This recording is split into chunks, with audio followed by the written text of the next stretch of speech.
Pagsasakatawan ng kampus, magaan, nakakatawa, at mataas na enerhiya na pagbabago.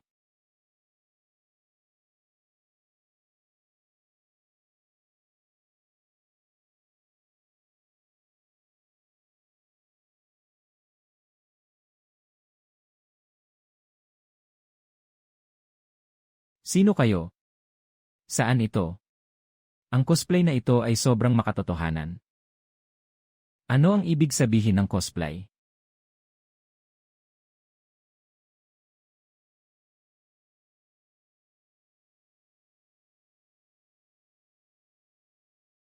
Ito ba ay isang lugar ng mga Diyos? Parang talagang naglakbay sa ibang mundo ang prinsipe na ito. Pagsasakatawan ng kampus, magaan, nakakatawa, at mataas na enerhiya na pagbabago.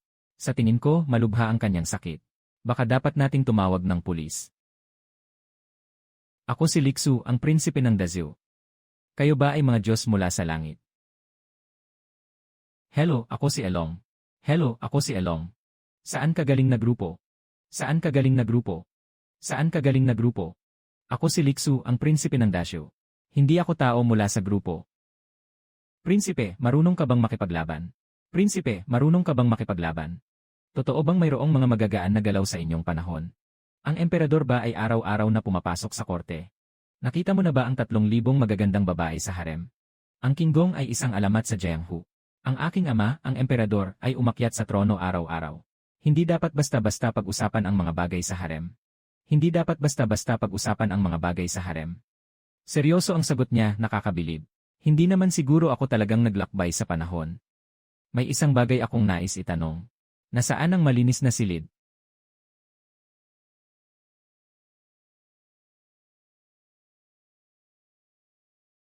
Ang bagay na ito ay kilala bilang jade. Ganoon pala. Matagal na siyang nasa loob. Walang masamang mangyayari, di ba? Palagi akong may masamang kutob.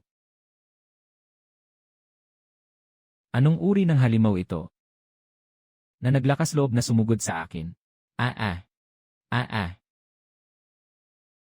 Mukhang siya talaga ay tao mula sa sinaunang panahon. Umupo dito pagkatapos gumamit ng banyo. Pindutin dito para mag-flush. Ang bagay na ito ay hindi nangangailangan ng tagapaglinis ng dumi sa gabi. Ano ang tagapaglinis ng dumi sa gabi? Sinaunang tagakuha ng dumi. Banal na bagay. Ito ay isang pambihirang kagamitan para sa pamamahala ng bansa. Ano ito? Mayroon pa kaming mas malakas na bagay sa balkonahe. Tingnan mo iyon.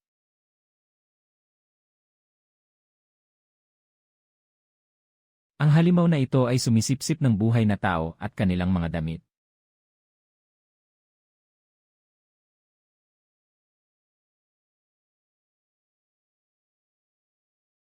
Sandali lang. Sabi mo ikaw ay prinsipe ng Dazhou. Paano ka nga ba nakarating dito? At mayroon pa. Alam mo bang paano bumalik?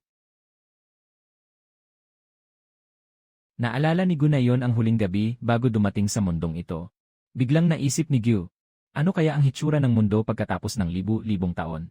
Hindi ko alam kung ang mga tao ay masagana at may sapat na pagkain. Wala na bang digmaan sa mundo?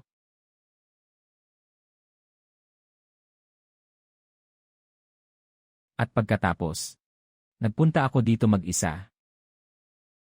Kaya't dumating ka dito pagkatapos mong buksan ang pinto. Hindi rin ako sigurado. Pero yung pinto sa likod ay ito.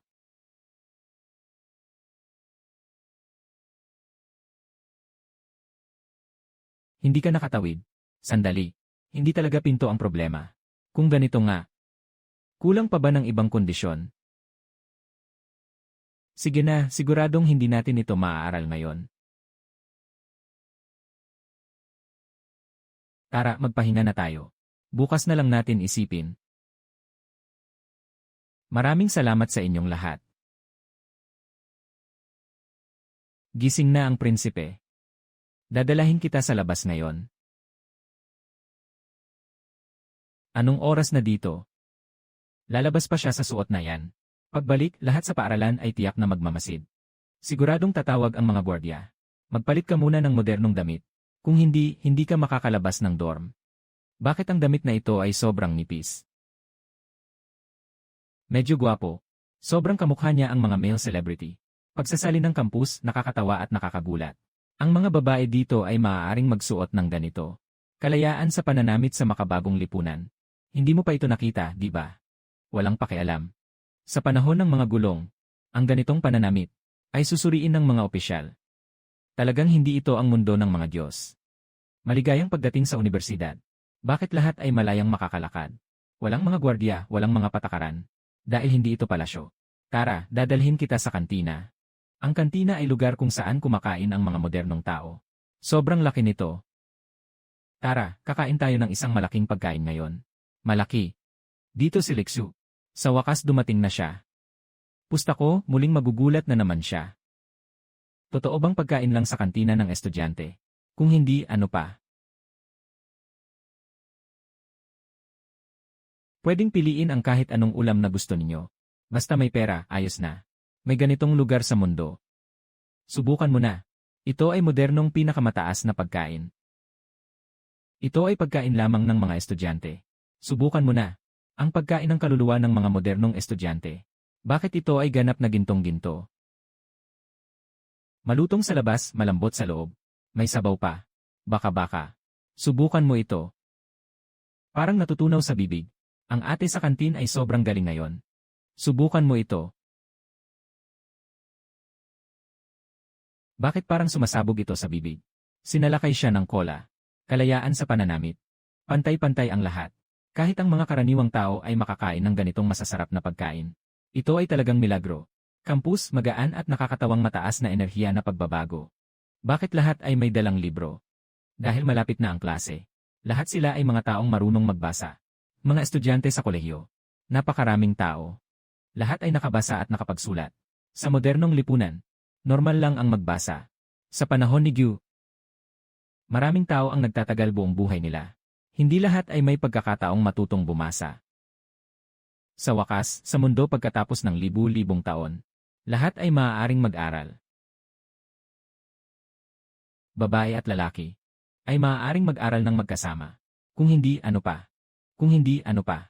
Sa modernong lipunan, pantay ang mga babae at lalaki. Walang nagbabantay sa klase. Kadalasan, umaasa ang unibersidad sa sariling disiplina. Ngayon, tatalakayin natin ang pagbagsak ng Zhou sa kalagitnaan hanggang huli. Isa rin itong mahalagang punto sa pagbagsak ng dinastya. Noong panahong iyon, malala ang katiwalian sa palasyo.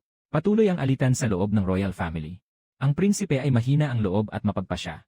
Ayon sa mga kasaysayan, ang prinsipe na ito ay walang kakayahan, na nagdulot sa mabilis na pagbagsak ng dinastya. Kakatawa. Kailan ako? Umupo. Kalma lang. Nasa nakaraan na yon. Ngunit ako ay buhay pa. Kaya dapat kang maging mas bukas sa mga bagay. Sa huli, namatay ang prinsipe sa gabi ng pagbabago sa palasyo. Kung magpapatuloy ito, hindi ba siya talagang magiging iya?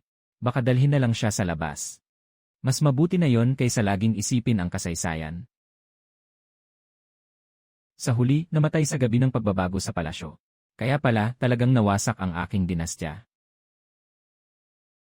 Lumipas na ang kasaysayan. Huwag nang mag-isip pa, ang dami ng nakalipas na taon. Ilalabas kita para maglibang. O kaya dalhin mo siya sa labas ng paaralan para maglibot. Sabay kumain ng masarap. Mag-internet o maglibot-libot kayo. Marahil dito makakahanap kayo ng paraan. Bukas, ipapakita ko sa iyo ang mundo sa labas. Hindi ko inasahan na mas masigla pa ang labas ng paaralan kaysa sa imperial na lungsod. Sumunod ka ng mabuti. Huwag kang matakot sa anumang bagay. Kailan ba ako natakot? Ako ang nagkamali. Huwag kang magalit, Ginang. Walang anuman. Tapos na, nahulog na ang prinsipe. Nanonood pa ang prinsipe. Huwag kang magbiro. Ito ang unang pagkakataon na makita kita ganyan. Anong nangyari sa'yo? Namumula ka. Impossible. Malapit nang dumating ang susunod na istasyon, ang Xinyu Plaza. Mangyaring maghanda ng maaga para bumaba. Umalis na ang prinsipe. Ayos. Tapos na. Lubos nang nahulog ang kanyang kamahalan, ang prinsipe. Isang sulyap, 1,000 taon, di ba? Naakit na ba ang puso mo? Talagang ito ay lungsod ng mga mortal. Tara na. Dadaling kita para magpahinga. Bumukas ang pinto ng mag-isa. Marami pang mga sorpresa sa likod. Marami pang mga sorpresa sa likod. Kung wala ang karunungan ng mga ninuno ninyo, hindi makararating ang modernong teknolohiya sa ganitong antas. Anong lugar ito? Napakalaki nito. Narito ang pamilihan. Sa inyo, dapat ay tinatawag itong lungsod. Anong uri ng mahika ito? Elena screen ng advertisement. Gamit ng mga negosyante para i-promote ang mga produkto. Ang mekanismong ito ay hindi nangangailangan ng tao. Ngunit kayang umandar ng mag-isa. Nagsimula ng pag-aralan ng prinsipe ang makabagong teknolohiya. Nandito na tayo. Subukan mo ang paborito ng mga kabataan ngayon. Ano ito? Milk tea. Milk tea. Sobrang tamis. Kamusta? Mukhang maganda ang buhay sa panahon na ito, di ba? Mas interesante kaysa sa inaasahan ko.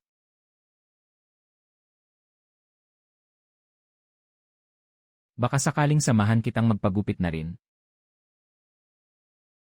Ang katawan, buhok at balat ay galing sa magulang. Hindi pwedeng basta-basta si Rain. Masyadong halata ang mahahabang buhok mo. Sandali. Talagang magpapagupit ka.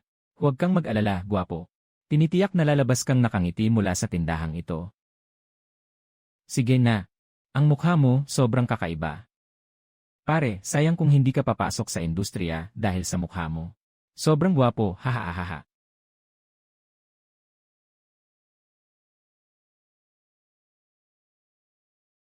Bakit ang ingay dito?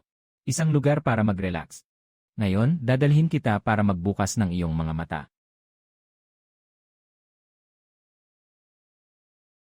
Paano mo alam ang lahat ng bagay? Ang pagsakay at pagbaril ay kinakailangang aralin ng mga maharlika. Muli na namang nagpapanggap. Sobrang nakakainis ang taong ito. Kumusta? Hindi masyadong masama ang modernong mundo, di ba? Talagang nakakatuwa. Dapat na tayong bumalik. Sarap. Nakakapagod talaga ang maglaro ng isang buong araw. Mabilis kang nakapag-adjust ngayon. Bagamat kakaiba ito, hindi naman ito hindi matatanggap. Ano ang pakiramdam mo ngayon? Masaya ako. Kaya ano ang plano mo sa hinaharap? Hindi ko rin alam. Siguro maghintay na lang dito muna at tingnan. Sige na. Bumalik na tayo sa kwarto.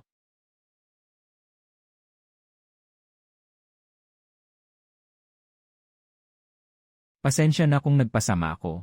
Huwag mag-alala, prinsipe. Umalis ka na. Hahahaha. Naging magulo ako. Hahahaha. Ngayon, habang umalis ka, tatlo kaming lihim na gumawa ng kama para sa'yo. Para makatulog ka ng maayos. Kahit hindi ito kasing ganda ng sayong silid. Siguradong mas mabuti ito kaysa sa pagtulog sa sahig. Mula ngayon, ito na ang iyong kama. Huwag mong itago ang bagay na iyon sa iyong puso. Bukas, sasamahan kita sa aklatan para tingnan. Titingnan natin ang mga bagay na may kaugnayan sa iyong dinastya. Para kung sakaling makabalik ka isang araw, maaaring makatulong ito sa iyo. Kahit na sinasabi ng mga drama na hindi mababago ang kasaysayan. Salamat. Shit. Hindi makapaniwala ang prinsipe na magpapasalamat siya. Hahaha, huwag ka masyadong mag-alala. Yung mga sinabi ng propesor kanina, hindi naman lahat yun totoo. Pero kung totoo nga ang sinasabi ng mga kasaysayan, di ang buhay ko ay talagang mali ng lubos. Matulog ka na. Bukas malalaman mo na.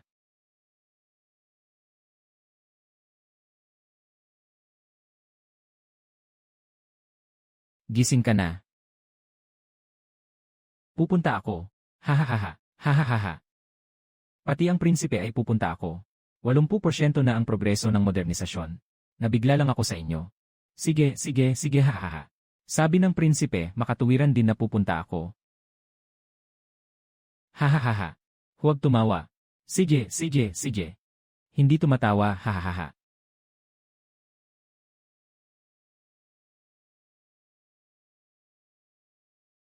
Ang bagay na ito ay talagang mahirap kontrolin.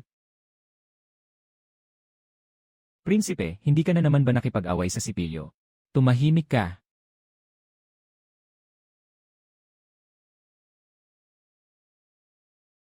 Tara na. Punta tayo sa aklatan. Sana ang makita ni Guang. Hindi lang ang wakas. Mamaya, ano ang makikita mo? Huwag masyadong excited. Hindi. Gusto ko lang talagang maunawaan kung ano ang nangyari. Nakilala ko na naman siya. Galing din ba siya sa paaralang ito? Nga. Ang bulaklak ng departamento ng sayaw. Unahin mong alagaan ang sarili mong mga bagay. Si Guzai lang ang nakakaalam ng Jinwen. Halos nakalimutan ko na ang bagay na ito. Sasabihin ko sa'yo. Ilang dahilan ang dahilan sa pagbagsak ng dinastyang Zhou. Pagkahina ng kapangyarihan ng royal na pamilya. Humina ang kontrol ng mga lokal na Panginoon. Naglalaban ang mga opisyal sa kapangyarihan at yaman. Nawawala ang katapatan at integridad. Ganyan pala ang nangyari. Hindi ito isang tao o isang pangyayari lamang, Zhou. Kundi ang buong estruktura ng dinastya ay unti-unting nalalanta. Naging malinaw ang buong proseso. Kailangan kong tandaan ang lahat ng ito. Kung totoo man ang nakasulat sa mga tala ng kasaysayan.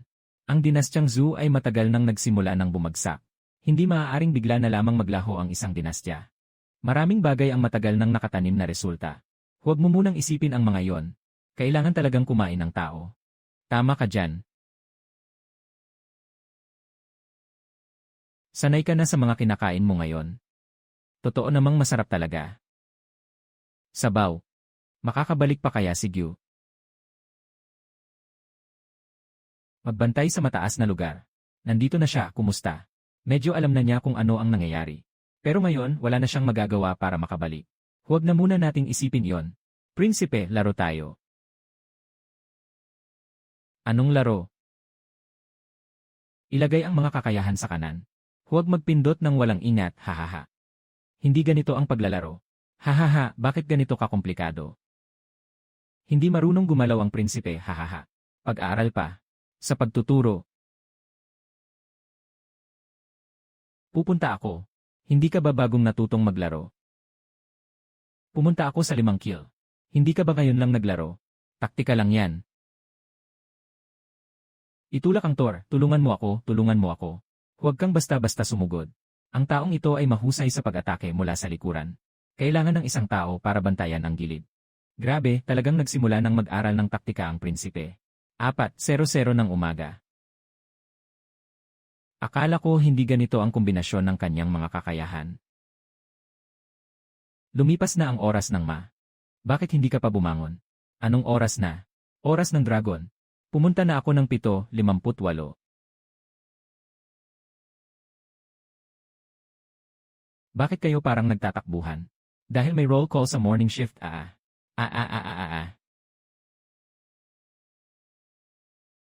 Bakit parang papunta sa isang labanan ang pagpasok sa paaralan? Kung walang tao, di maglakad-lakad na lang kayo mag-isa.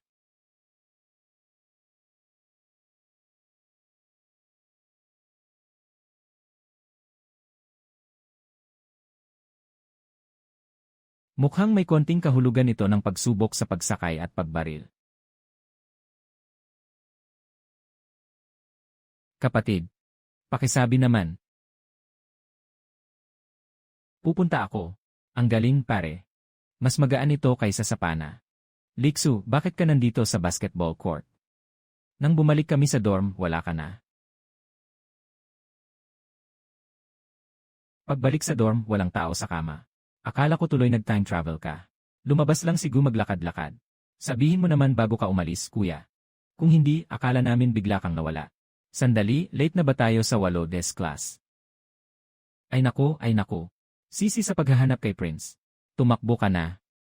Bakit sobrang late? Dahil babawasan ng guro sa universidad ang mga puntos. Ano ang mga puntos? Ito ang iyong hinaharap na buhay.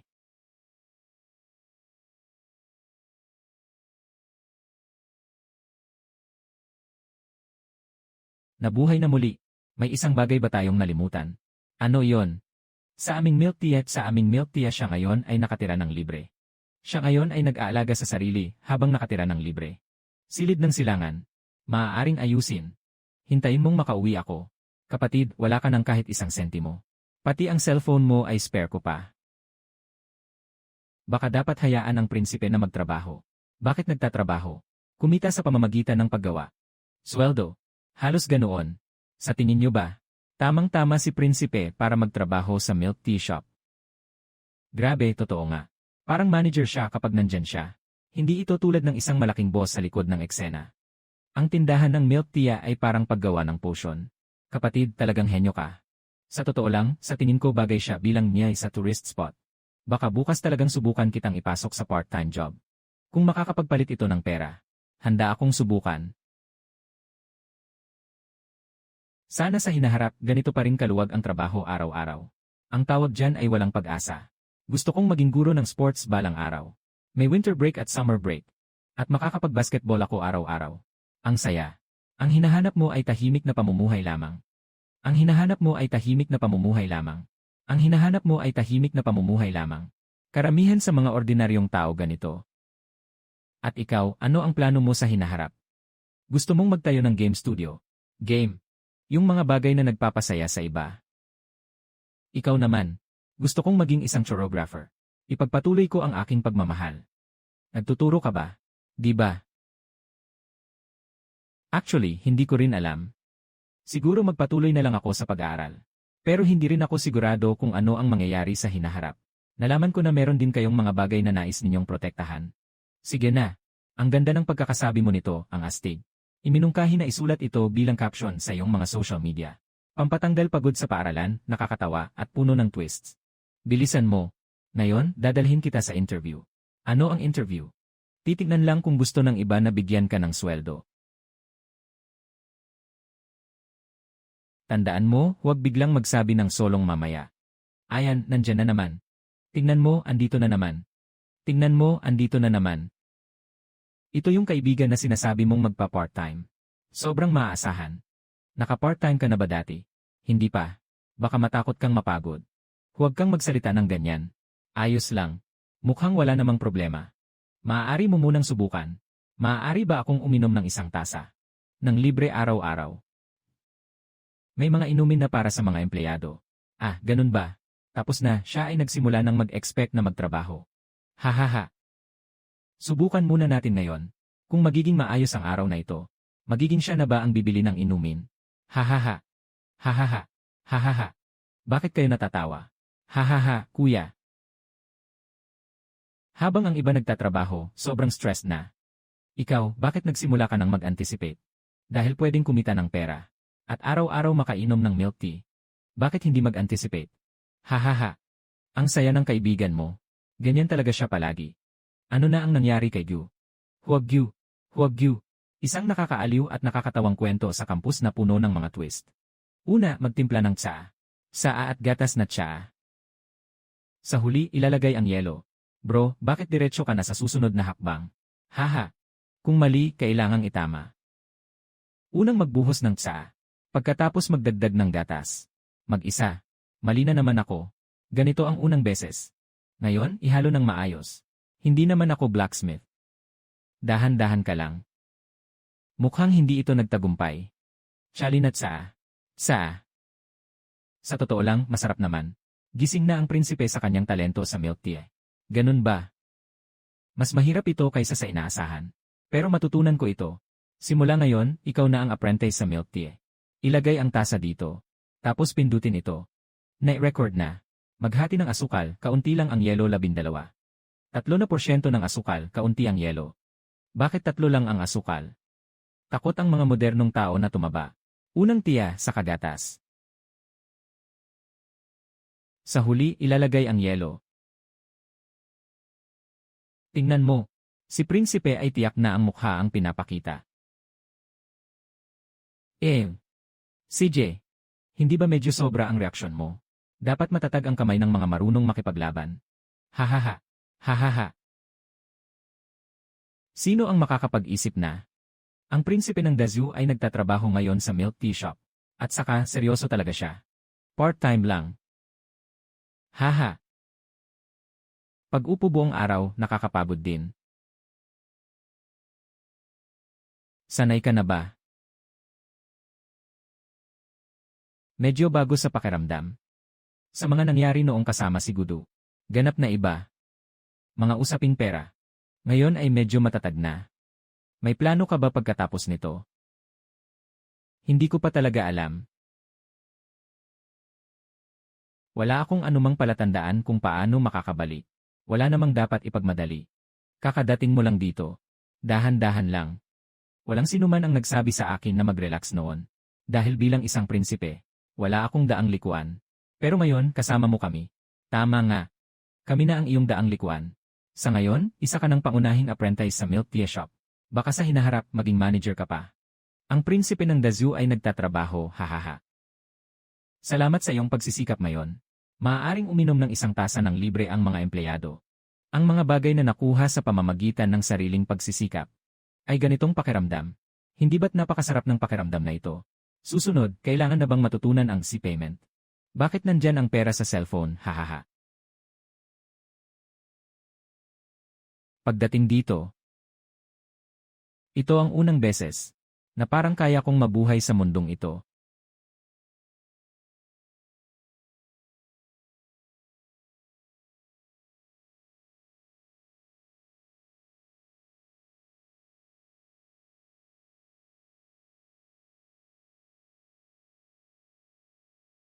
Ngayon, kasama mo kami. Kung babalik ka, hindi na ba tayo magkikita muli? Sa sandaling ito, ang pag-iisa ay tila naging makasarili.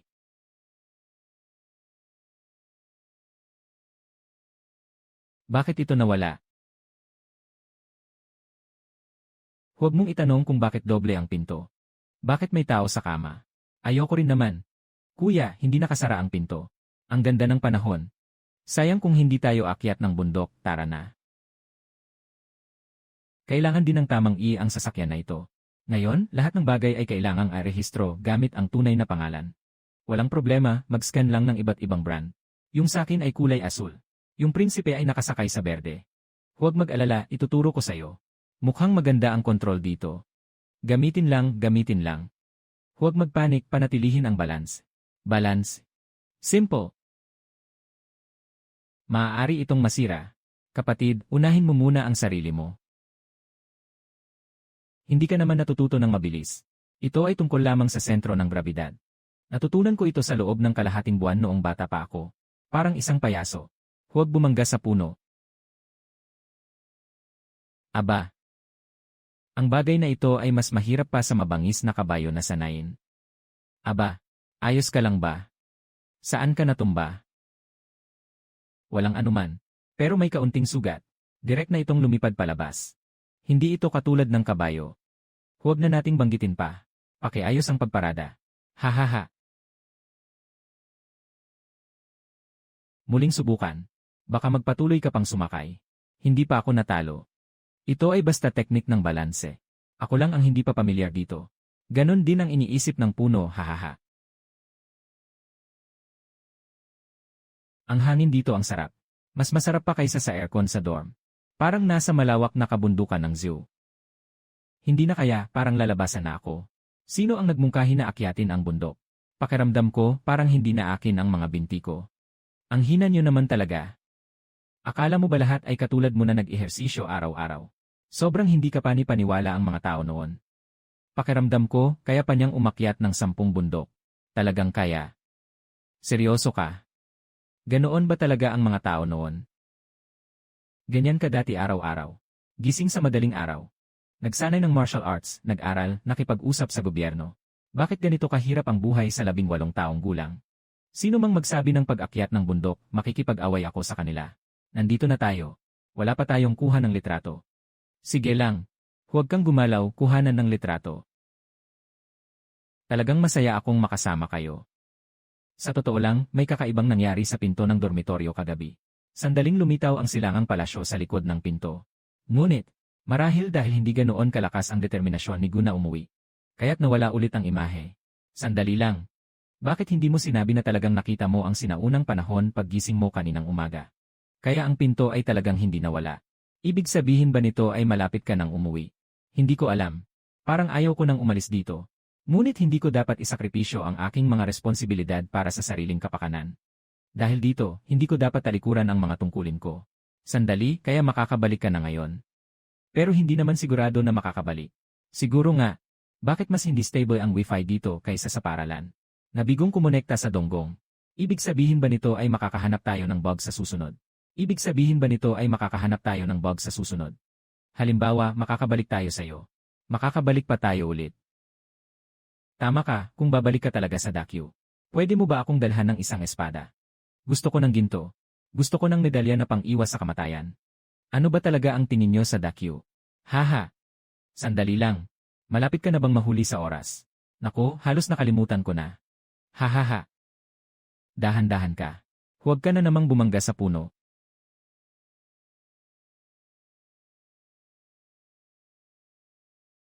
Naku. Mangyaring i-verify ang iyong pagkakakilanlan. Bakit tumatakbo yung tao? May humahabol sa kanya sa likod. Bakit ka tumakbo dito? Chaming milk tea, bakit ka tumakbo dito? Chaming milk tea, sobra na ang mga bike sharing. Sobra na ang mga bike sharing. Paano ka ba nakarating dito? Tumakbo ako. Bumaba ako mula sa bundok. Magandang katawan ng mga kabataan. Mga taong nag-aaral ng martial arts. Huwag kalimutang palitan ang uniforme. Ngayon ang araw mo ng trabaho. Yung gwapong apprentice kahapon. Yung ginawa mong milk tea ay full sugar sa mesa na yon. 2 tasa na may 3 bahagi ng asukal. Kulang sa yelo. Huwag mag-alala. Huwag ka lang magkamali ngayon. Tandaan ko na.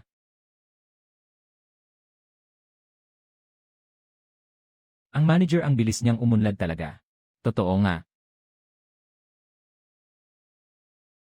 Tumawag na, number 327.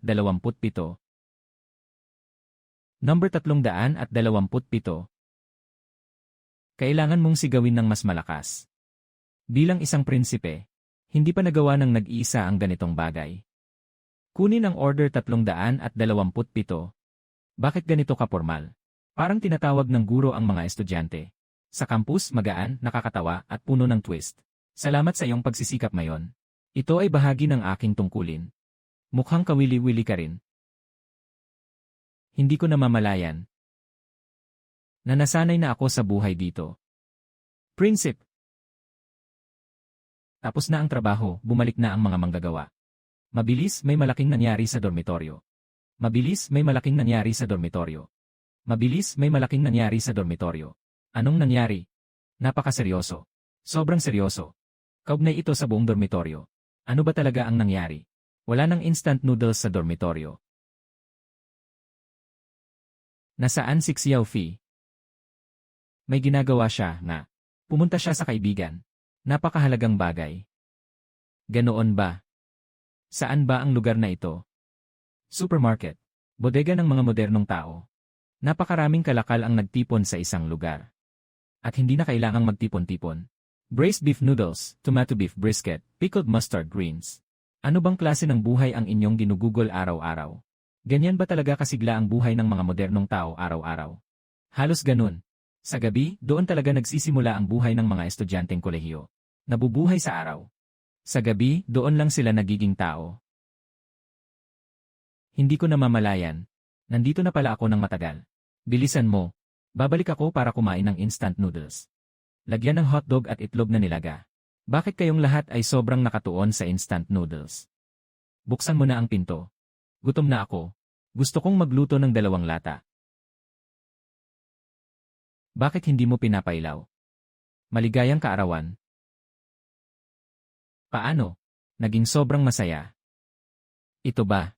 Kaarawan mo, na-check na namin. Sa modernong petsa, ngayon ang araw. Bakit nakatayo lang ang birthday person? Lumapit ka at magdasal ng hiling. Akala ko'y hindi nyo ako sinasabi ngayon. Kung hindi, paano ito magiging sorpresa? Para lang mailabas ka. Kahit ang krisis sa instant noodles ay inimbento namin. Hindi mo naman nakalimutan ang sariling kaarawan mo, di ba? Siyempre, hindi ko makakalimutan. Tuwing taon, may mga taong nakakaalala. Maghahanda ang kagawaran ng seremonya ng mga regalo. Magkakaroon ng salu-salo sa palasyo. Dadalaw ang mga opisyal para bumati. Hindi ba't masaya iyon? Masaya nga. Ngunit ang kanilang ipinagdiriwang ay kaarawan ng prinsipe. Hindi si Lixu. Ito ang unang pagkakataon na may nagmamalasakit. Ano ang gusto kong kainin? Masisiyahan ba ako? Masisiyahan ba ako? Ano ang gusto kong gawin kaya inihanda ang mga bagay na ito? Maligayang kaarawan. Halika, halika, halika. Una, hiwain ang cake. Unang hiwa para sa may kaarawan. Kaya't bahagi rin ito ng seremonya. Ngayon, pinahahalagahan na ng mga tao ang seremonya. Ang may kaarawan ang mauuna kumain. Subukan mo na. Napakasarap at tamis nito. Ito ang unang beses kong kumain nito. Walang cake sa palasyo. Wala. Nanalo hahaha. Prinsipe, anong hiling ang ginawa mo kanina? Kung ang mga hiling ay talagang matutupad, nais ko na sa mga susunod na karawan, ay makasama kayong lahat. Huwag mag-alala, bawat taon ay ipagdiriwang kita. Kayo na ang bumili ng cake. Ako ang responsable sa pagkain hahaha. Sorpresa. Aba. Ganun pala. Ito rin ay kaugalian sa karawan. Tradisyonal na proyekto. Huwag kayong magturo ng kung ano-ano. Hahaha. Kung ito ay kaugalian, dapat tayong sumunod sa kaugalian.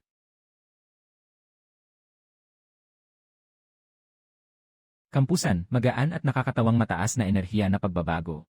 Ganito pala ang pagdiriwang ng karawan. Sa silid ng silangan, walang sinuman ang nag-alaga sa akin ng ganito. Bakit hindi ka pa natutulog? Hindi ako makatulog. Kung hindi ka pa nakarating dito, marahil hindi mo malalaman na ganito pala ang tunay na kaibigan. Kung sakaling isang araw ay tunay mong mahanap ang paraan pabalik, babalik ka pa ba?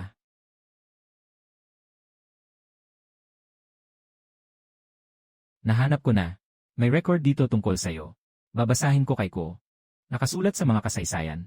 Ang Prinsipe Liksu ng Dakilang Zhou ay may mahina at malambot na pag-uugali na nalululong sa kasiyahan. Hindi pinapansin ang pamahalaan. Ay walang kakayahan at mangmang. Ano? Dahil sa kaguluhan sa korte. Nawawala pagkatapos ng malaking sunog sa silangan. May problema ang mga tala na ito. Lahat ay sinasabi ng iba. Walang sapat na ebidensya. Maaaring tanggapin ng nag-iisa na makalimutan siya ng susunod na henerasyon. Ngunit hindi niya matanggap na isusulat siya bilang isang taong nagdulot ng kapahamakan sa bansa. Mukhang hindi ganoon kadali ang bagay na ito. Matagal nang may alitan pero wala pa ring konklusyon. Dahil kulang na kulang ang tala tungkol kay Liksu. Maraming bagay ang hindi tugma. Hindi ba't malinaw naman ang nakasulat sa kasaysayan? Dahil nga sobrang linaw nito. Kaya nakakapagtaka. Hindi pwedeng sa loob ng ilang dekada ay mag-iwan lang ng ilang pahina ng tala. Nagtataka ka ba kung may problema ang kasaysayan? Nagtataka lang ako. Maraming tala tungkol kay Liksu ang lumabas ng masyadong huli. At ang mga pagsusuri ng mga tao sa hinaharap ay hindi katulad ng mga tala noong panahong iyon. Kaya kahit ang propesor ay nakakaramdam ng kakaiba. At maaaring hindi lahat ay totoo. Kung talagang may mali sa mga tala ng kasaysayan, mas gusto kong malaman kung sino ang sumulat ng lahat ng ito.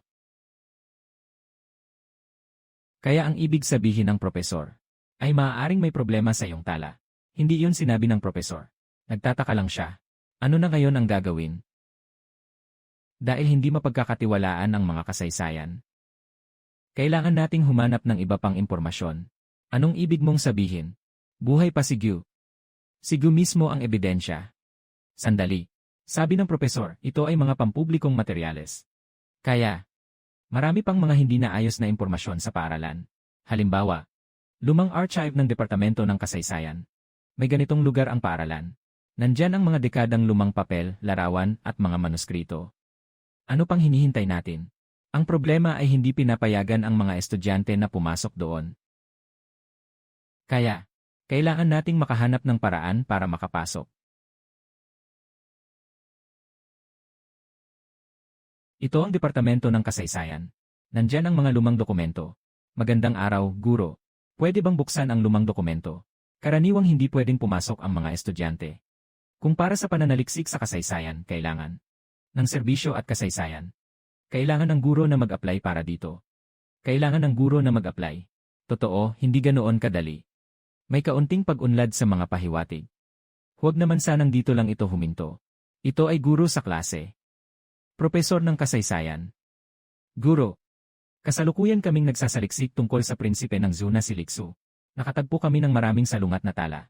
Nais naming malaman pa ang higit pa. Hindi marami ang mga kabataan na gustong pag-aralan ito. Hindi basta-basta makakapasok sa silid ng mga tala. Ngunit, maari ko kayong dalhin para makita ito. Huwag isipin na puno ng mga lihim ang silid ng mga tala. Karamihan sa mga pagkakataon, ito ay puno ng mga lumang papel na walang tumitingin. Sobrang dami nito. Kahit maghanap ka hanggang sa graduation, hindi mo ito matatapos. Nandito ang mga impormasyon tungkol sa dinastyang Zhou. Kung anong gusto mong hanapin, ikaw na ang mag-translate. Ang direkta naman, walang tiyak na sagot sa kasaysayan. Kailangan mong hanapin ito. Akala ko madali lang ang maghanap ng impormasyon. Kung hindi, akala mo ba anong ginagawa ng propesor araw-araw? Effie. Ang taong ito. Parang nakita ko na. Sandali. Bakit nandito ang librong ito? Ito ay hindi opisyal na kasaysayan. Ito ay mga kwentong bayan. Mga usapan tungkol sa kasaysayan ng zoo. Ito ay hindi opisyal na kasaysayan. Mga kwentong bayan. Hindi ba't gawa-gawa lang yan? Hindi naman ganun. Hindi tiyak ang mga kwentong bayan. Pero hindi rin lahat ng katotohanan ay nakasulat sa kasaysayan. Tingnan mo ng mabuti. Minsan, ang sagot ay hindi nasa pinakakitang bahagi. Si Liksu ay matalino noong bata pa. Ako ay 13 taong gulang nang pumasok sa gobyerno at makinig sa mga usapan. Tandaan, 13 taong gulang nang pumasok sa gobyerno at makinig sa mga usapan. 13 taong gulang. Noong 13 taong gulang ako, pinapagalitan pa ako ng guro at pinapastan. Noong 16 na taong gulang, ako ang kumatawan sa emperador sa pagsusuri ng mga dokumento. Nakilahok sa pagtulong sa mga biktima ng kalamidad, mga asin at iba pa. Nagsusulong ng pagbawas sa buwis. At iba pa. Malayo pa ba ang kaibahan nito sa pagiging hangal at inutil? Ang mga bagay na ito, talagang nagawa ko na. Ang prinsipe ay nagsimula ng bagong politika. Maraming tumututol sa kanya sa palasyo. Pinakamatindi si Regent Li Chengyuan. Si Li Chengyuan ay ang iyong tiyuhin. Siya ang palaging nagnanais ng trono. Sa mga nakaraang taon, palagi niyang inaalalay ang mga opisyal. Binabawasan ang kapangyarihan ng silangang general. Inaalang-alang ang paghadlang sa mga plano ko. Alam ko palagi na nais niyang puksain ako. Grabe, ang intense naman ng mga nangyari noon. Sa gitna, biglang gabi. Sa gitna. Kaya bago ang malaking sunog, nagkita na kayo. Nakita na. At nagdulot ito ng hindi magandang sitwasyon. Ang korte ay hindi ang silangang palasyo. At hindi rin ito sa iyo lamang. Ako ay gumagawa lamang ng mga bagay na makabubuti para sa mga tao. Lene. Noong gabing iyon, ako ang unang tumanggi sa kanya ng harapan. Anong ayaw? Gusto niyang ipagpalit ni Gu sa bagong panuntunan. Hindi sumang-ayon si Gu. Pagkatapos, kinabukasan, nasunog ang palasyo ng silangan. Akala ko noon na aksidente lang ang apoy na yon. Pero ngayon, hindi na ako sigurado. Kung may tao ngang nagsira sa'yo. Kaya ang pinakamahalaga ngayon, hindi ito haka-haka, kundi paghahanap ng ebidensya. Kung may tunay na may gustong manakit sa akin, kailangan kong personal na bumalik para tingnan. Akala ko nagkataon lang na napadpad dito. Pero kung ang apoy na yon ay hindi aksidente. Kung may tunay na may gustong manakit sa akin, hindi ako pwedeng magtago dito.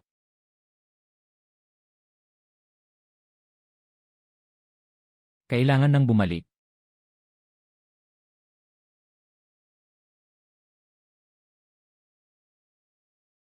Sila ang palasyo.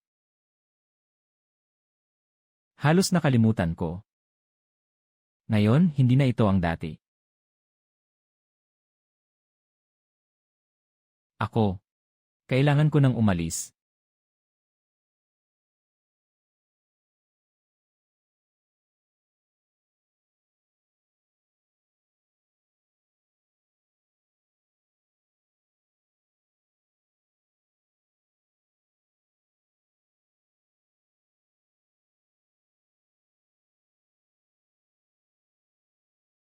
Salamat.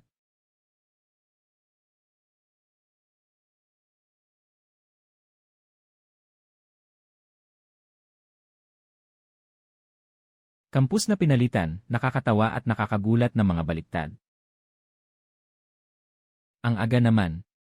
Nasaan ang prinsipe? Elong. Yung kaklase mong nakakostume. Nagsimula na ang maagang klase ngayon. Bakit hindi pa siya dumating? Hindi ba pumunta ang prinsipe? Wala. Hindi makontak ang telepono. Walang dumating.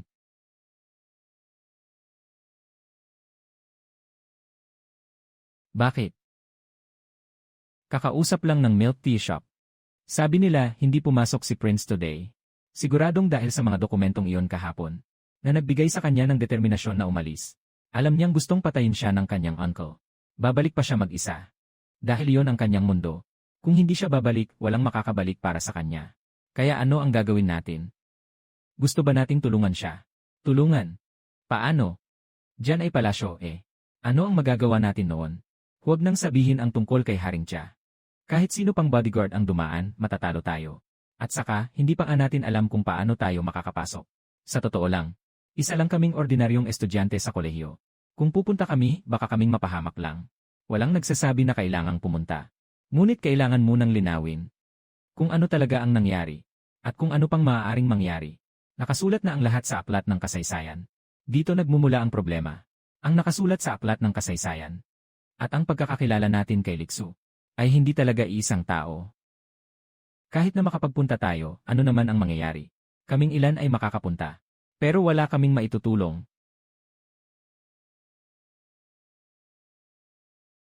Sino naman ang nagbiro dito? Sandali, ano bang nakasulat dito? Hindi ko rin maintindihan. Ito ba ay sulat mula sa prinsipe?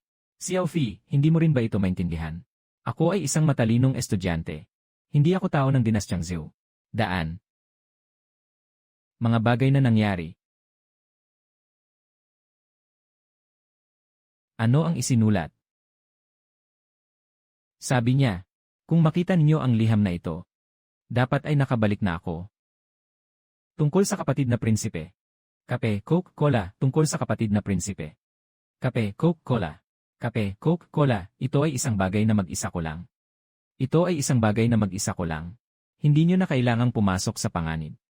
Sa mga panahong ito, maraming salamat sa inyo sa pag-aalaga. Kung sakaling may susunod na buhay, muli kong imbitahan kayong uminom ng cola. Hindi ko alam ang mga modernong patakaran. Pero sinabi nyo na, dapat magpasalamat ang magkaibigan. Kaya, salamat. Itong taong to, parang sulat ng pamana.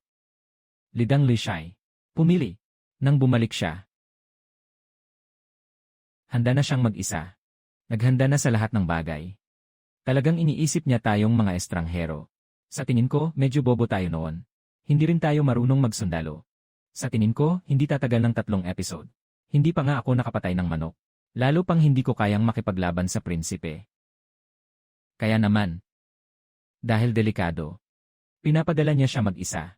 Kung hindi natin alam ang lahat, wala tayong magagawa. Pero ngayon alam na natin. Alam nating may gustong pumatay sa kanya.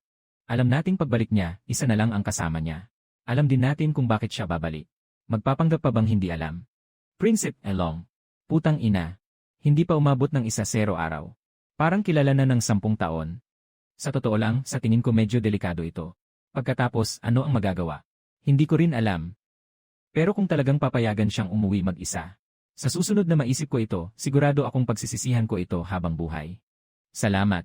Kaya ano pa ang pag-aralan? Maghanap ng paraan para makapunta na lang. Sino bang nag-utos sa atin na maging magkapatid? Si J. Kaya't huwag na tayong mag-aksaya ng salita. Maghanap ng paraan para makapunta. Tapos na. Isang impulsong desisyon. Ngayon ay naging 2 na. Mali. 4 na ito. Ang unang paglipad ay sa silid-aralan ng silangan. Tapos binuksan ng prinsipe ang pinto. Diretso na sa aming dormitoryo. Pagkatapos, bumalik siya at maraming beses siyang nabigo. Ibig sabihin, ang paglipad ay maaaring hindi nakasalalay sa anumang bagay, kundi ay nakasalalay sa kalooban ng tao.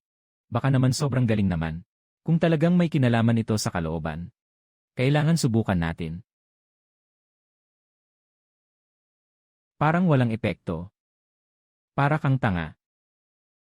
Hayaan mo na ako. Siguradong mas malakas ang aking kalooban kaysa sayo. Kaya,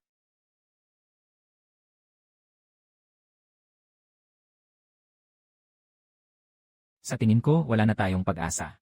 Liksu, bumuti na lang na buhay ka pa. Huwag mong hintayin na dumating kami.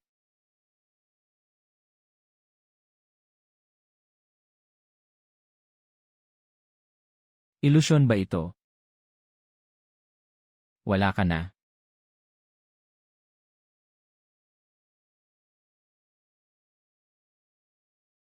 Pupunta ako. Nabuksan mo na ba? Ngayon nagsisisi ka. Pwede pa namang balikan. Ang dami mong sinasabi.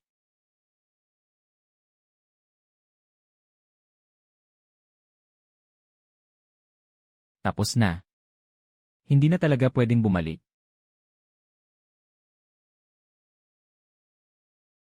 Sandali lang.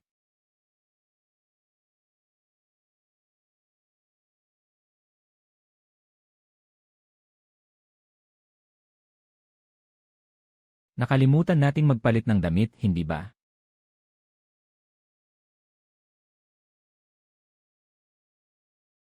Hindi lang damit. Wala tayong dalang jacket. May cellphone. Walang charger. Tapos na. Walang pepper spray. Walang kutsilyo sa prutas. Walang merienda. Magbuod ng buod. Kami apat na nakasuot ng pajamas. Nakalabas ng walang dalang gamit papasok sa palasyo pare, nagbabasa ng tula. Pwede pa bang bumalik ngayon? Mukhang huli na tayo.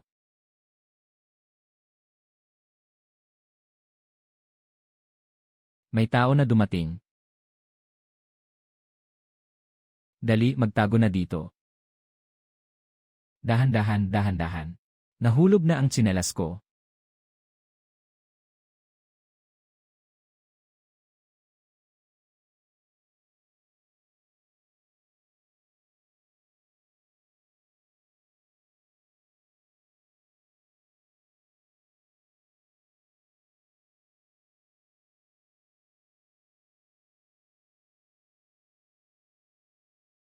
Ayos na, nahuli na ako.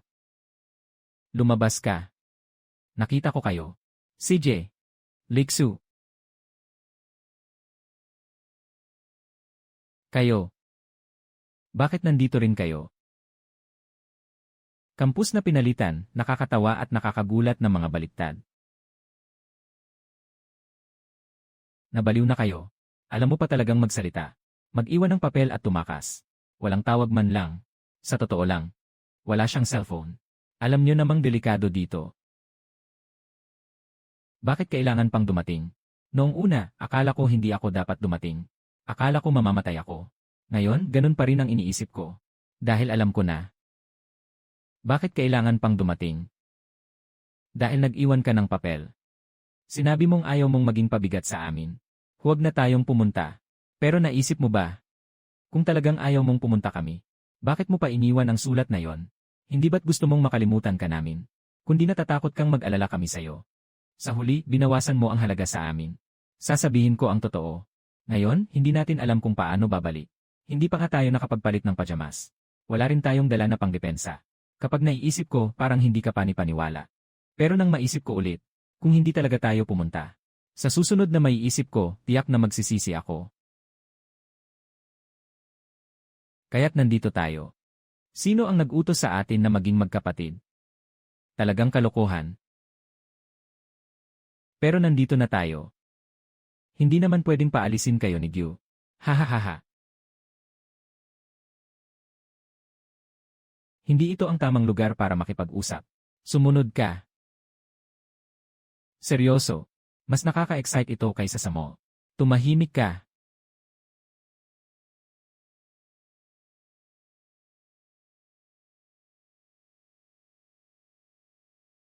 Sa wakas, ligtas na tayo. Sandali lang. Bigla kong naisip isang tanong. Yung buhok mo. Pagkatapos mong bumalik, walang nakapansin na may mali ba? Tama nga. Ikaw ay may maikling buhok ngayon. Sa silid ng silangan, may higit sa 20 ang nakaluhod. Noong gabing bumalik si Gyu. Akala nila pinugutan na si Gu ng ulo ng isang mamamatay tao. Nakangiti ka na ba? Halos na. Sige, pag-usapan na natin ang seryosong bagay. Pagbalik mo, ano ang ginawa ni Li Chengyuan? Hindi kami pumunta rito para magbakasyon. Sabihin mo sa amin ngayon, ano ang nangyari pagkatapos mong bumalik? Noong araw na bumalik si Gyu, pumasok si Li Chengyuan sa palasyo at nakipagkita kay Gyu. Doon lang namin napagtanto na ang silid anghel ay hindi na ang silid anghel.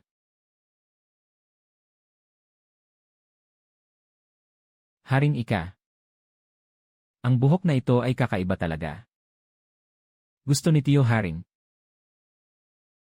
Ngunit medyo nakakagulat. Sapagkat, ang katawan, ang buhok ay ipinagkaloob ng magulang. Nagkasakit ako ng matagal.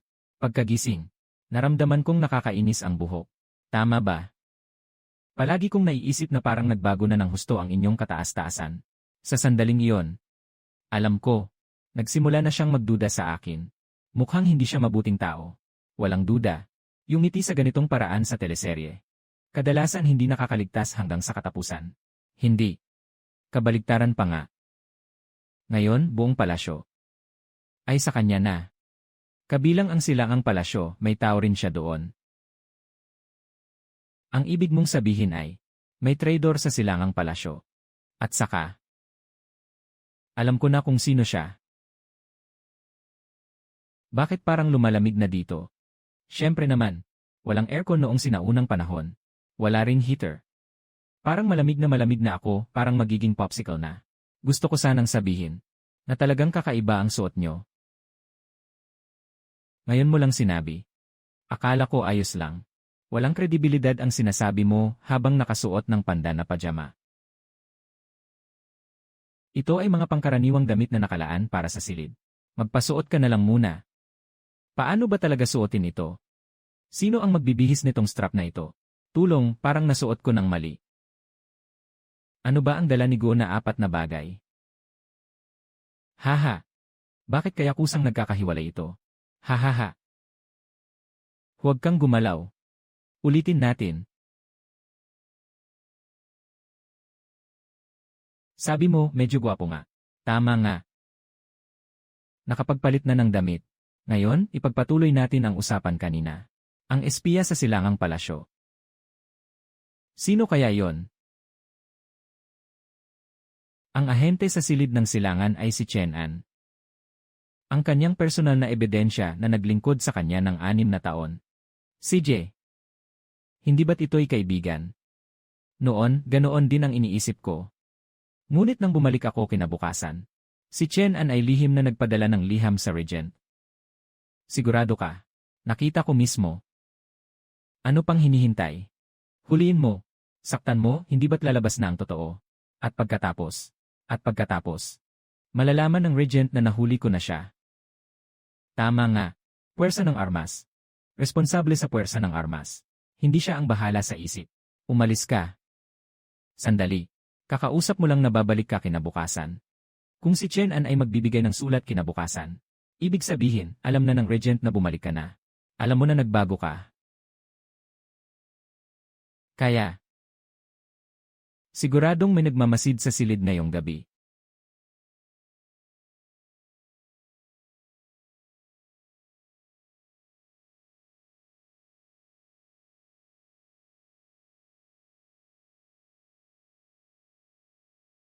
May tao sa labas.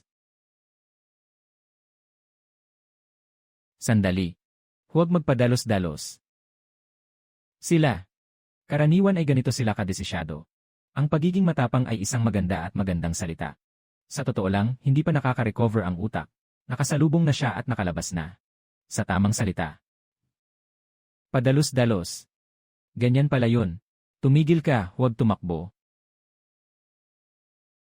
Takbo na. Ipagpatuloy ang pagtakbo. Sandali. Anong sandali? Hindi talaga ako. Huwag mo na lang pindutin. Bago ka pumunta. Hindi mo ba sinabing hindi ka marunong mag-wushu? Hindi ko rin alam. Maaaring may kasamang lakas sa paglalakbay. May katwiran. Ito ang liwanag ng pangunahing tauhan. Liwanag ng ano? Dahil lang mas payat siya kaysa sa inyong dalawa. Marunong ba kayong gumamit ng espada? Magdala kayo ng espada. Yun. Naririnig ko. Oh. Kaya ituloy mo ang pananahimik. Makipagtulungan ka. Tama ang sinasabi niya. Dapat nating igalang ang mga sangkot. Pag-usapan natin mamaya. May katwiran. Ipagpatuloy mo lang. Nakuha ko. Ngayon. Sino ka? Pumunta ako para hanapin ang prinsipe. May sakit ka ba? Bakit ka sumisigaw ng ganon? Natatakot ka na hindi malaman ng iba, di ba? Nagmamadali lang ako. Pero hindi mo rin dapat ipagsabi lahat.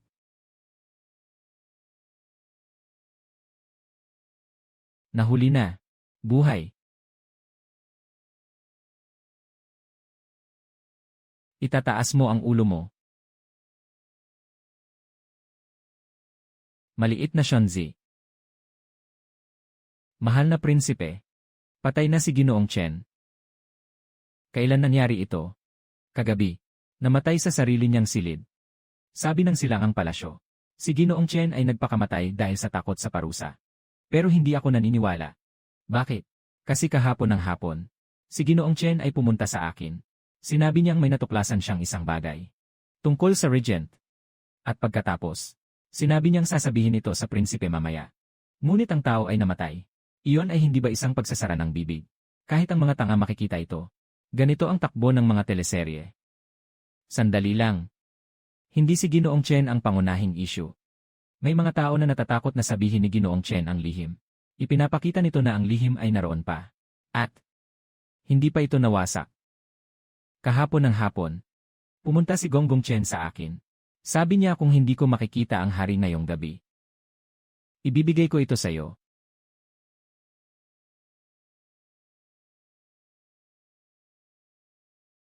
Anong ibig sabihin nito? Mapa ng kayamanan. Lihim na silid. Hindi. Mas mukhang hindi natapos ni Ginoong Chen ang pagsusulat. Kaya't naiwan lamang ang lokasyon. Ano man ito. Ito ang huling bakas na iniwan ni Chen An. Kaya, hanapin natin ang lihim na iyon. Nandito na tayo. CJ. Ngayon gabi, punta tayo sa silid aklatan at tingnan. Sige, sabihin ko na. Huwag na sanang may biglang lumitaw na tao ulit. Kaya, sa ikatlong ladrilyo sa ilalim ng silid aklatan, sino ba talaga ang nag-isip ng paraan ng pagkikita na ito? Ang taong may mga palaisipan. Unang beses na siyang naglakbay sa ibang mundo. Nangyari ito dito mismo. Kaya nagsimula ang lahat dito.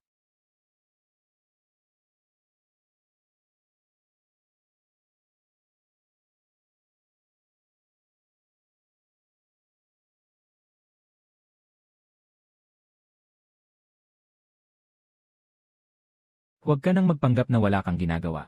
Simulan mo nang maghanap. Ang mahalaga ay ang lupa. Sa wakas, may direksyon na tayo. Unang piraso. Ikalawang piraso. Ikatlong piraso. Iyan ay ikalimang piraso mo. Paano mo nalaman? Kasi marunong akong bumilang.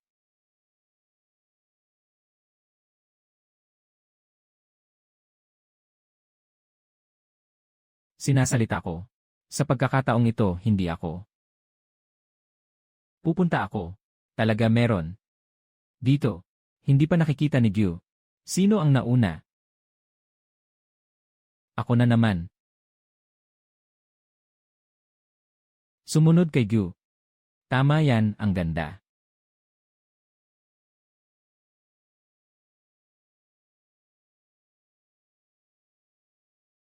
Hindi. Ang misteryosong ito. Pero sobrang salat nila. Kulang din ang pera ng royal family.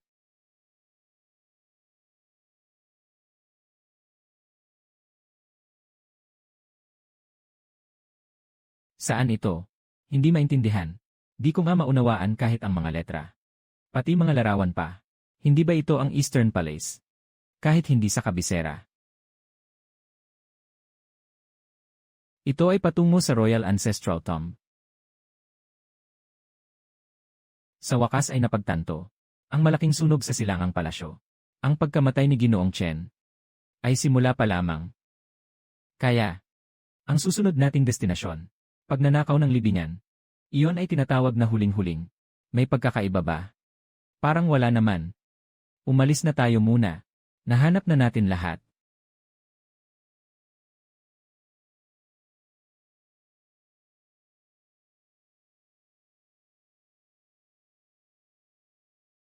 Tama nga. Kailangan mo pa bang magpasalamat ngayon? Nga, yung prinsipe sa serye. Hindi ba siya kailangang makita ang emperador araw-araw? Parang nagta-time in sa trabaho lang. Kapag nalete, mababawasan ba ang sweldo? Dati. Tuwing umaga. Kailangan niyang pumunta sa silid ng emperador para magbigay galang sa kanyang ama. Ngunit ngayon ay hindi na ito kailangan. Dahil pumanaw na ang emperador. Wala na ang aking ama. Lahat ng usaping pampamahalaan ay pinangangasiwaan ng regent na si Li Chengyuan. Iyan ay ang iyong tiyo. Nakikinig ang mga opisyal sa kanyang utos. Nakikinig ang mga sundalo sa kanyang utos. Nakikinig din ang palasyo sa kanyang utos. Anong pinagkaiba nito sa emperador? Kaya nga, mula noon pa man. Ikaw lang mag-isa ang nagsusulong. Walang problema. Kahit na ngayon ay wala tayong alam. At hindi rin tayo makakatulong. Baka pa nga makadagdag pa tayo sa problema. Pero dahil nandito na tayo, tiyak na makakaisip tayo ng paraan. Hindi kita pababayaan na harapin si Li Chengyuan mag-isa. Tama. Kung hindi, sabay na lang tayong matamaan. Maaari ka bang magsalita ng mas positibo? Kung ganoon, tumakas na lang tayo. Mas malas pa yon. Haha. Salamat. Huwag namang biglang seryoso. Kakaibang pakiramdam. Sa wakas makakapahinga na tayo. Talagang marunong maglakad ang mga tao noon. Kung magpapatuloy pa ako, pakiramdam ko mapuputol na ako. Kami ng 5 tao. Hindi naman tayo matutulog sa isang kama, di ba? May mga silid pa sa silangan. Pero kadalasang walang tao roon. Nabigla ako. Akala ko talaga ay 5 tao ang magkasama. Medyo nakakatakot ang eksenang iyon. Tama. Parang naging padalos-dalos tayo, ano? Medyo. Sobrang impulsive. Hindi na tayo makakabalik ngayon. Huwag ka nang tumayo. Kailangan pa nating pumunta sa imperial na libingan bukas. Mabilis, matulog ka na.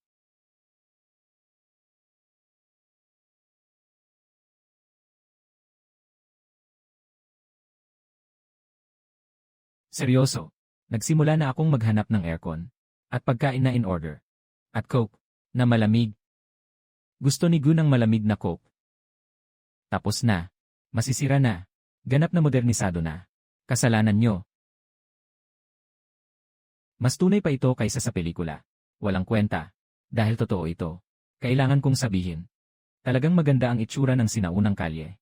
Mas mabilis pa rin ang bus. Anong sinabi mo kanina?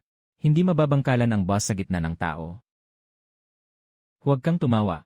Tumingin ka pa sa unahan. Anong nangyari? Gusto ko ito. Ilang taon ka na? 20. 2 panandang pandagdag. Parang 5 taong gulang. Sandali lang. Wala kaming pera. May hangin ako sa bibig. May cellphone ako. Dito tayo maghihintay sa bato. Pumarito ka. Haring-hari ang hangin. Royal na sponsorship. Hindi ba kayo 3 pwedeng magtagumpay? Ang perang binayaran mo. Ikaw ang mamili muna. Solo. Nga. Boss, ikaw ang mauuna. Makatarungan.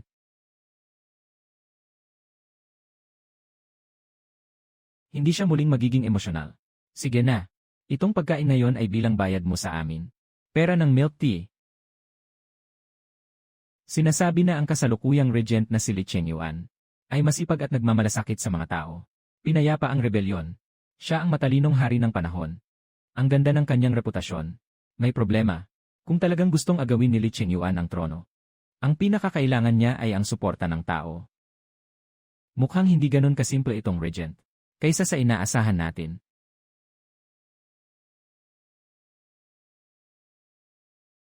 Sige, oras na para sa mga seryosong bagay. Sana huwag tayong masaktan. Isara mo ang iyong masamang bibig at umalis na.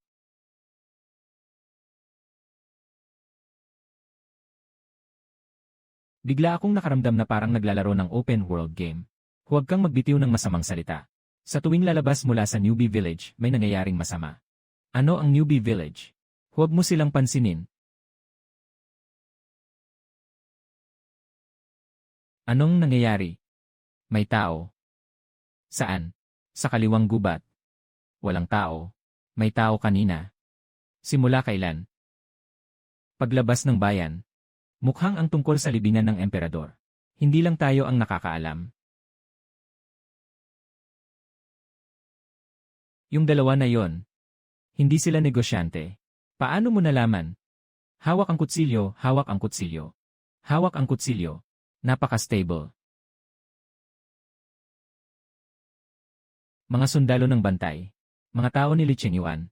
Kaya't kami ay pinagtutuklasan. Simula nang umalis kami sa silangang palasyo. Ano ang gagawin natin? Magpatuloy tayo. Hindi pa sila naglakas loob na kumilos.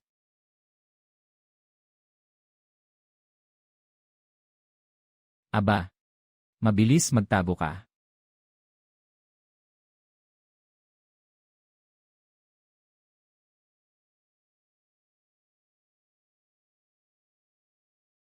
Malapit na akong makabalik sa nakaraan. Ayos lang ba? Hindi ito aksidente. Nagsimula na silang subukan. Kampus na pinalitan, nakakatawa at nakakagulat na mga baliktad. Nagsimula na silang subukan. Narito na naman. Ito na ba ang ritmo para pahirapan tayo? Pe. Ang galing ni Arima. Mukhang talagang kahanga-hanga. Siyempre mas mabilis siya sa atin. Ipinahayag ko. Mula ngayon, ayaw ko na sa mga mahilig sa kabayo. Kanina lang gusto mo pang sumakay. Hahaha. Gaano pa kalayo? Mga kalahating mata lang. Sabi mo rin ganito kalahating oras ang nakalipas. Kalahating oras. Nakamali ba si Gyu? Hindi accurate ang navigation noong sinaunang panahon. Ay naku. Ang ganda nito. Kung nasa modernong panahon ito, tiyak na isang sikat na lugar sa internet. Ano ang ibig sabihin ng sikat na lugar sa internet? Malalaman mo rin balang araw. Sandali lang. May mga bahay ba dyan? Bakit walang tao dito? Parang matagal nang walang nagagamit. Dito dati nakatira ang mga tagapangalaga ng libingan. Ang mga tagapangalaga ng libing ay naninirahan dito sa maraming henerasyon. Nasa ilalim ng dambana ang libingan ng emperador. Nandito sila. Ngayon, ano na? Hindi ko alam. Pupunta ako. May multo ba? Wala. Nakita ko ang sarili ko. May sakit ka ba? Hindi ka pa nakakita ng balon. Nabigla ako. Baryo. May tao pa dito. Sila nga. Nasaan ang tao?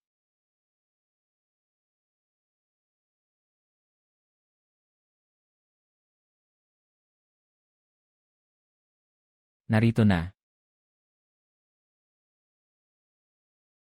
Bakit biglang nakakabahala?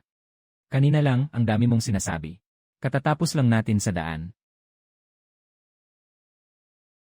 May mga nauna nang pumasok. Mga negosyante. Hindi ka ba natatakot? Wala akong takot.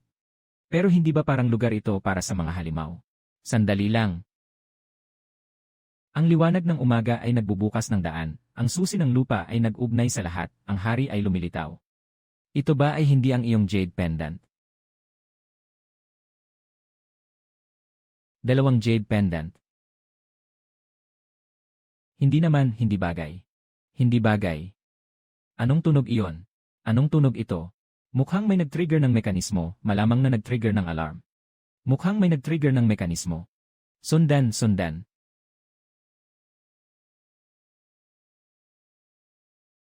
Nakakita na tayo ng maraming beses sa daan. Dapat naman ay sabihin nyo kung sino kayo. Kilala nyo ba ang piraso ng jade na ito? Sa tamang salita, kilalanin ang pangalan nito. Pangalan. Susi ng langit. Ang jade pendant sa mural sa harap. Ay ito rin. Mukhang natuklasan nyo na. Ano naman ang isa? Mukhang alam nyo rin.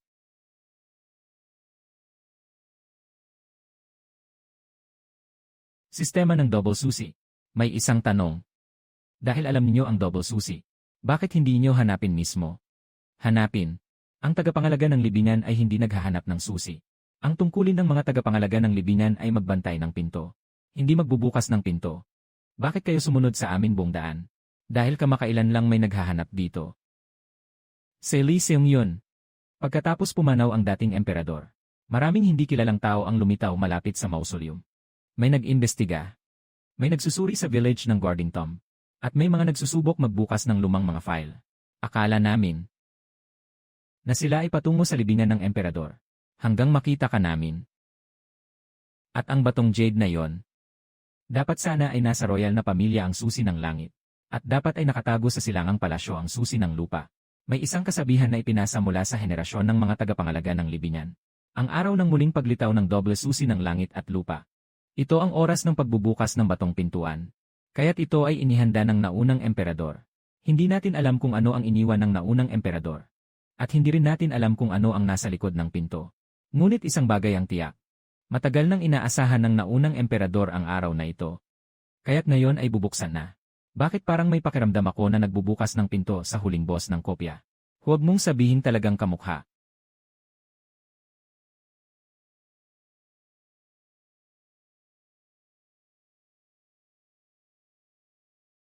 Diretso lang.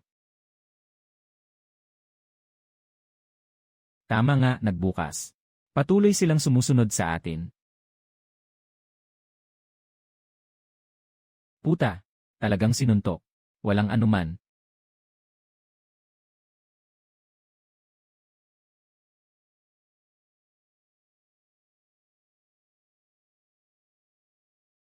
Huwag kang lalabas.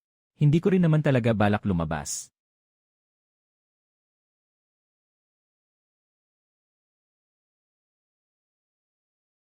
Bawal ba ang sumugod? Bawal sa makabagong panahon. Hindi ito makabago. Di ko alam.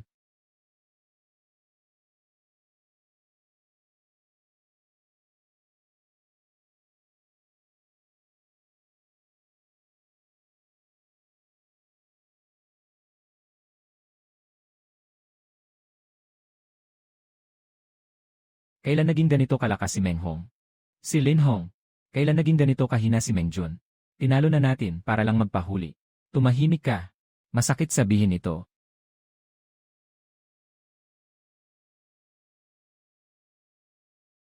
Naku. Talagang magaling. Akala mo araw-araw lang nagbubungkal ng lupa ang tagapangalaga ng libingan.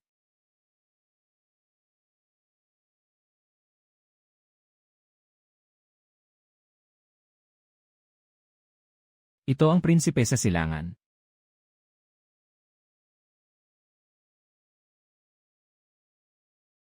Matagal na akong umalis sa silangan. Mukhang nakalimutan ng marami kung sino talaga ang prinsipe ng Dakilang Zoo. Sino ba ang tunay na heir ng Dakilang Zoo?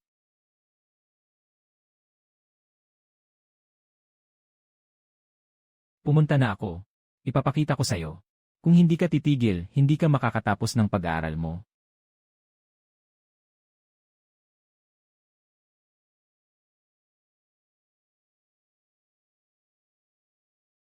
Gusto niyang pumasok. Agad siyang pigilan.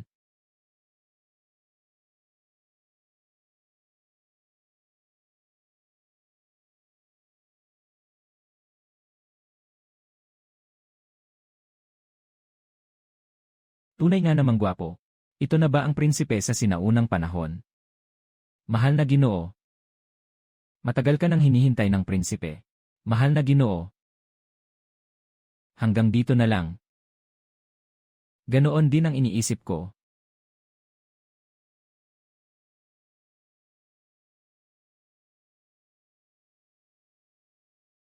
Kawili-wili. Ulitin mo.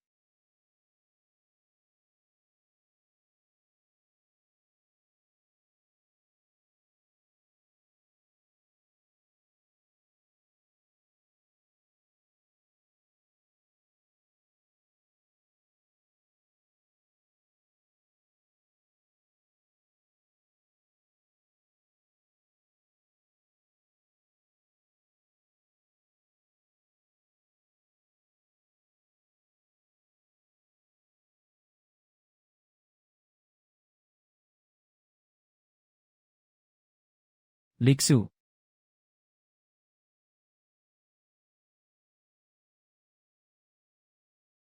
Huwag kang lumapit. Maaari mo siyang patayin.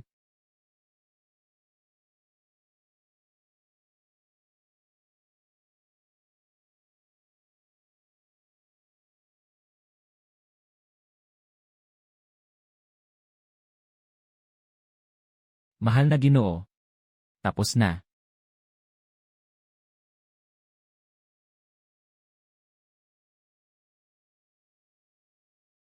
Lixu, may sugat ang kanyang kaliwang binti. Kaliwang binti.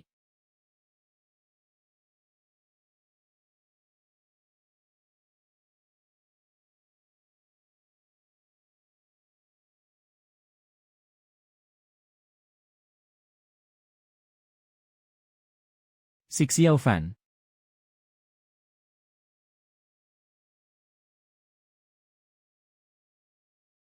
Huwag mo akong alalahanin. Unahin mong patayin siya.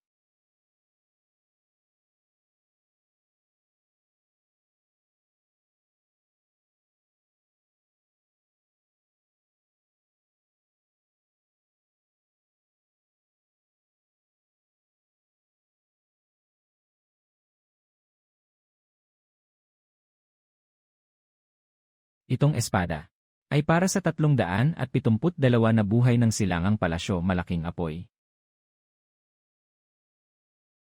Isasara na ang pinto. Mabilis, umalis ka na. Makakaalis pa ba? Dahan-dahan. Hindi pa ako patay.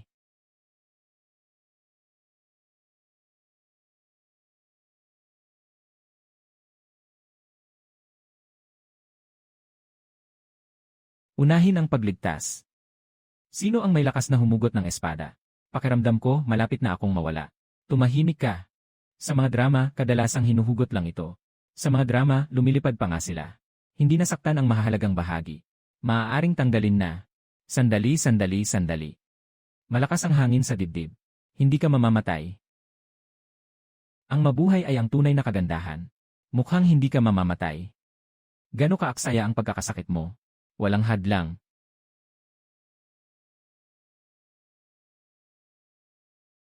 Kung masakit, isigaw mo.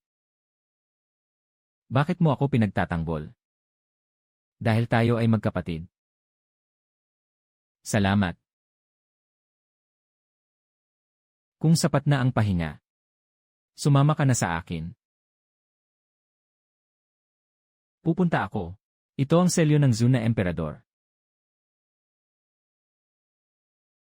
Hindi naman ito mangangailangan ng susi, di ba? Huwag kang magulo. Wala na tayong susi. Ito ang selyo ng Zhu na emperador. Kilalang kilala mo. Selyo ng bansa. Hindi ba nagsimula lang ito sa dinastyang Qin? Ano ang pambansang Jade Seal? Sa mga sumunod na panahon, may isang dinastya na tinatawag na Qin. Nagawa nilang magkaroon ng isang sikat na pambansang Jade Seal. Akala ko sinasabi mo yung tungkol doon. Hindi ko alam kung ano ang pambansang Jade Seal. Ngunit ang selyo ng mga emperador ng Zhu ay isang bagay na ipinasa mula sa bawat henerasyon ng mga emperador ng Zhu. Sumisimbolo ito sa mandato mula sa langit at sa pagsunod sa tuwid na linya. Tanging ang emperador at ang heir apparent lang ang nakakakita nito. Kaya hindi magkakamali ang nag-iisa. Sandali. Ang ibig mong sabihin ay ang makapangyarihang Jade Seal ng hinaharap. Hindi ko alam. Dahil ang tunay ay hindi kailanman naipasa sa mundo. At nandyan lang siya sa likod ng pinto. Mahal na prinsipe. Sa likod ng pintuang ito ay ang katotohanan na iniwan ng naunang emperador.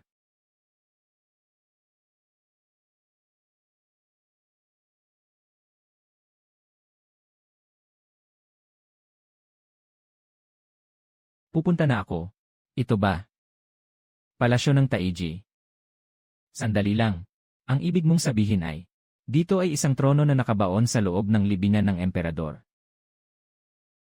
Pupunta na ako. Mas kahanga-hanga pa ito kaysa sa palasyo. Narito ang Tai-Chai Hall. Hindi ba ito nasa palasyo? Sa tamang salita. Ito ay isang kopya ng Tai-Chai Hall sa palasyo. Tanging ang mga emperador ng bawat henerasyon ang nakakaalam ng kanyang pag-iral. Nandyan na naman ang pattern na ito. Mukhang hindi ako nagkamali ng lugar. Lugar ng pamana. Kaya ano ang nasa loob nito? Hindi ko alam. Hindi niyo pinangangalagaan. Hindi ito pag-imbestiga. Mga tagapangalaga ng libingan sa mga nakaraang henerasyon. Alam lang nila. May mga bagay dito na kailangang malaman ni Haring Zhu. Mabilis na. Malapit na akong maputol ang dugo. Aalis na ako.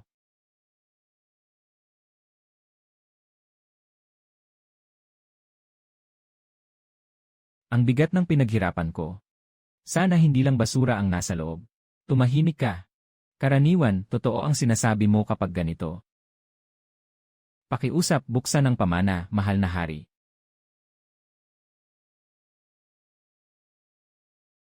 Selyo ng Zhu Tianzi. Sa wakas ay muling lumitaw sa mundo.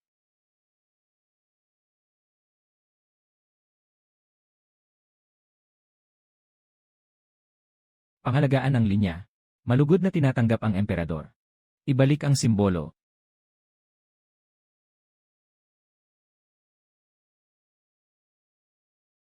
Kaya, ito ang simbolo ng emperador ng dinastyang Zhou. Tanging ang mga emperador at tagapagmana ng bawat henerasyon ang maaaring humawak nito. Nandito sa loob. Dapat ito na ang sagot.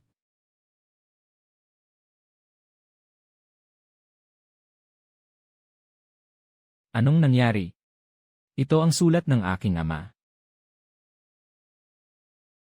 Kung makikita ng aking anak ang kautusang ito, nangangahulugan ito na narito ka na.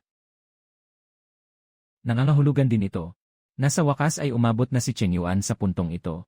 Pagkatapos kong pumanaw, si Prinsipe Lixu ay nag-akyat ng trono noong ika-9 ng susunod na buwan. Nag-akyat ng trono. Bago ang pag-akyat ng trono, pinalitan muna ni Uncle Li Chen Yuan ang pamamahala habang wala pa ang hari. Pamamahala. Hindi siya ang regent. Sa panahon ng pamamahala, ng mga mahalagang usapin, lahat ay maaaring magpasya. Ngunit ang kapangyarihan sa hukbo at ang sagradong selyo ay nananatili sa trono. Nasa prinsipe pa rin ang lahat. Naintindihan ko na. Sa madaling salita, si Li Chen Yuan ay tumutulong lang sa trabaho. Hindi siya ang boss. Manggagawa. Hanggang sa maitalaga ang prinsipe. Kapangyarihan ng tagapangalaga ay dapat ibalik ng buo. Huwag magpaliban. Ibig sabihin, ayon sa plano ng yumaong emperador, dapat noon pa man ay naging emperador na si Lixu. Ayos lang. Matapos kang mawala, hindi lang hindi ka hinanap ni Li Chen Yuan, kundi direkta niyang kinuha ang kontrol sa korte. Ibig sabihin, mula sa simula, nilalabag na niya ang utos ng yumaong emperador. Kung mawawala ang prinsipe, kapag ang buong bansa ay naghanap, bago pa makahanap, hindi maaaring tawaging emperador ang tagapangalaga ng estado. Hindi maaaring umupo sa trono. Kung si Chen Yuan ay mananatili sa kanyang tungkulin, maaaring tulungan ang bagong hari. Kung si Chen Yuan ay magtatangkang agawin ang trono, siya ay magiging mayaman. Putulin mo na. Putulin mo na. Kaya, ngayon anong gagawin natin? Diretsong bumalik at putulin si Li Chen Yuan. Puno ng tao niya ang palasyo. Siguro hindi pa makalabas sa pinto ng palasyo. Sang-ayon ako, lalo na ako. Ang ambag. Ang ambag may isang tanong. Kahit nahawak mo ang utos ng paghuhukom, tatanggapin ba ito ng palasyo? Matagal nang namumuno si Li Chen Yuan. Hindi lahat ng opisyal ay tapat sa Great Zhou. At hindi lahat ay tapat kay Lixu. Sa harap ng palasyo, gaano karami ang mga tapat sa yumaong emperador? Hindi ko alam. Bakit wala kang alam? Senyales. Madilim na balahibo. Madilim na balahibo ng mga gwardya. Mga tauhan ng yumaong emperador. Mga gwardya na may magagarang damit. Mas maaga pa kaysa sa Weiwei. Kaya meron pang mga kakilala natin. Mga kapatid. Baka huwag muna tayong mag-alsabala. Malapit na akong mamatay. Pwede ka bang maging responsable? Ipasa mo muna ang isang araw sa akin. Alam na namin ang katotohanan. Susunod na hakbang. Bumalik muna sa silangang palasyo para magpagaling. Pagkatapos ay maghanap ng paraan para makipag-ugnayan sa anino ng mga pakpak. CJ.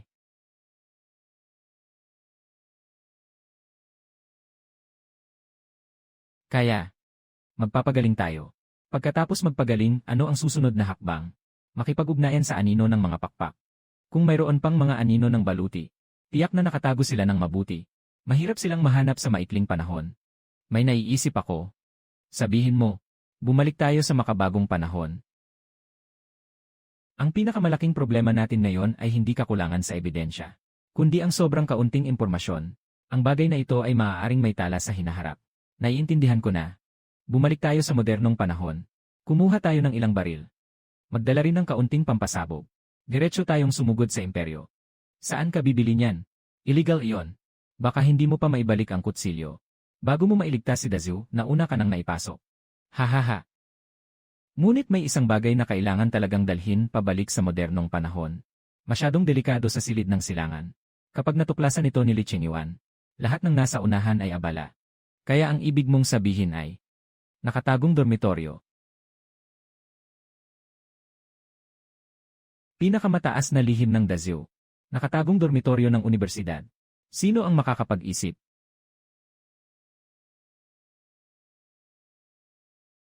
Kaya't umuwi na.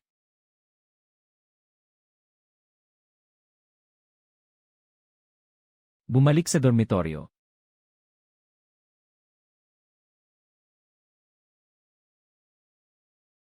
Tapos na. Hindi na makakabalik. Alam ko na hindi ito ganoon kadali.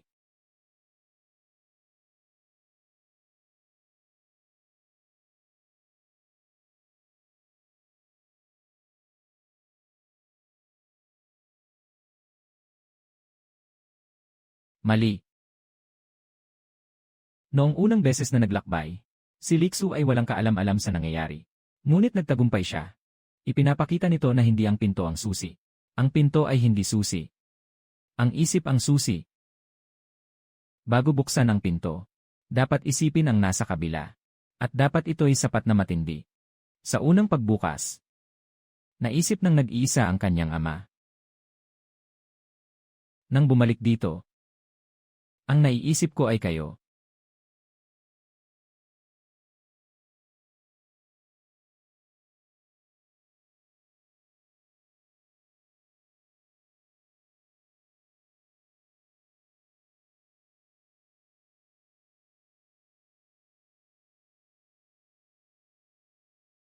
Naging, tapos na.